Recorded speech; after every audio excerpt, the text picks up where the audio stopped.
Welcome to The Proof, the show powered by Africa Check, the continent's leading fact-checking organization. I'm your host, Dashen Usman. Now, in this episode, we dive into the major misinformation trends that shaped the first half of 2025, from health to politics and the growing influence of generative AI. We examine how falsehoods are spreading and who's behind them. As we move closer to the end of the year, what patterns should we watch out for? I'm your host, Dashen Usman. Stay with us. This is The Proof.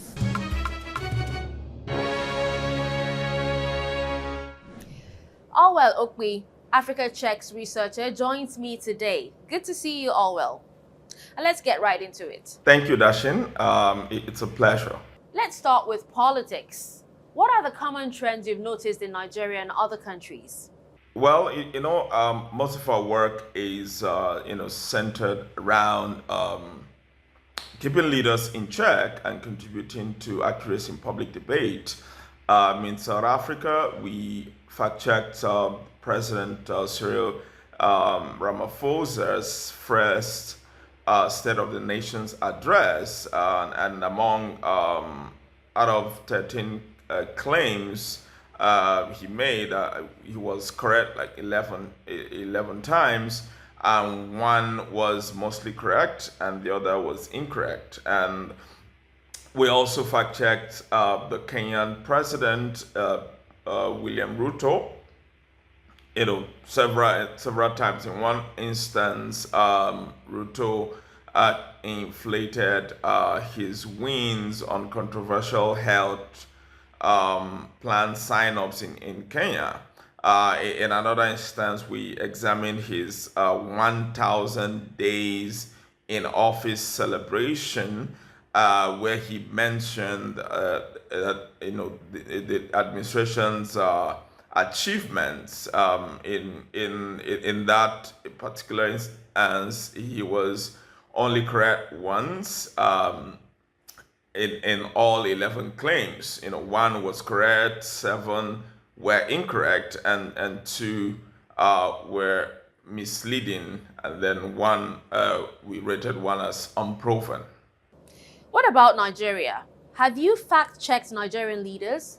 While we haven't, fact-checked the Nigerian president, Bola Tinubu, we have fact-checked, one of his ministers, that's Adebayo Adelabu, who is a minister of power, when he made about 20 claims about the state of electricity in Nigeria.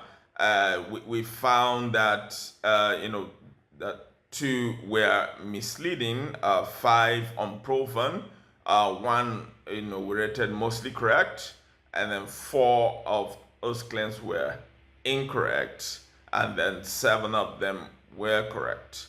And also we also rated as mostly correct. And while he was correct on the peak power generation, his claim about electricity access and some generation records are not supported by publicly available data. Now, one person who has kept fact-checkers around the world busy is the re-elected president of the United States, Donald Trump. The world has witnessed significant changes since he returned to the White House, particularly concerning the aid cuts in Africa.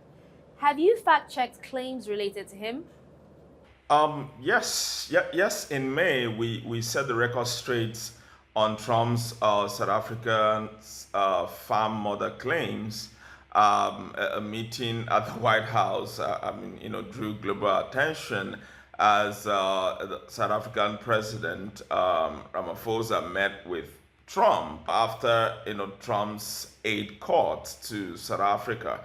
The claim were mostly incorrect, right? The claims that Trump made in that meeting, we both know that Trump doesn't shy away from drawing attention to himself, especially in meetings like that, and so there were no surprises there really. We have also encountered instances of people attributing false quotes to him to advance a narrative due to his outspoken and controversial nature. In Kenya and Nigeria, especially, cases of false claims attributed to Donald Trump. Some of them include Trump publicly advising Kenyan President Ruto against selling the state firms and stating that Nigeria's leadership poses a threat to global security. And are several claims like that we've seen in the past months, and all these claims are either false or misleading, and there are also cases of deepfake and AI generated videos. So let's go on a break, Allwell. When we return, we'll look at the impact of artificial intelligence on fact-checking. Stay with us.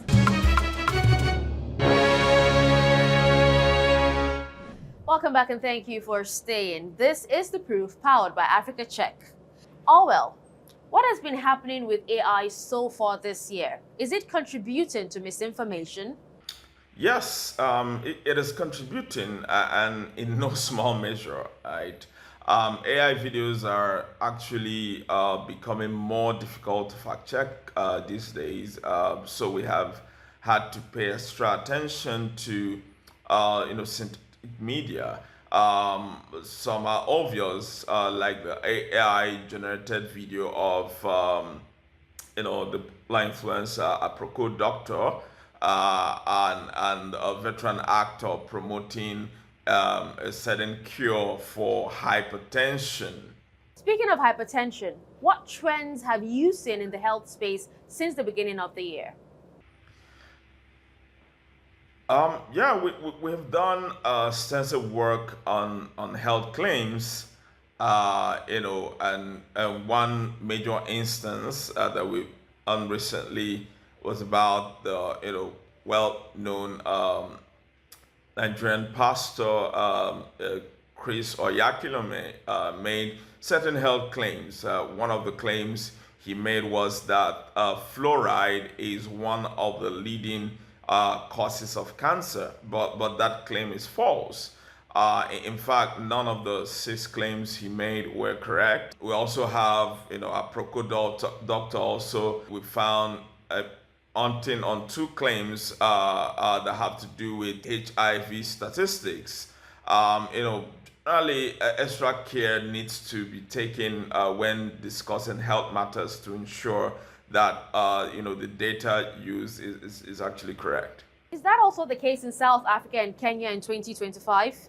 All right, in South Africa, several media users, social media users, shared a claim that cure for HIV and AIDS has been found. Africa Check found hundreds of these posts, and but it was just breakthrough, right? While promising, the recent breakthrough in HIV research is not a cure or a vaccine, right? The scientists involved say it could be many years before the technology is used as a cure. The cases of people sharing orthodox solution to diseases also they also persist. We see them quite often these days. Thank you for your time, Allwell. I'll see you again. My pleasure, Dashen. Thank you for having me once again. Well, that's it for this episode of The Proof, powered by Africa Check. If you have comments or a claim you want us to fact check, tweet at AfricaCheck_NG. Follow News Central on our social media platforms. We are at News Central TV. And you can check out our website. It's www.newscentral.africa. Stay vigilant and stay informed. I'm Dashen Usman.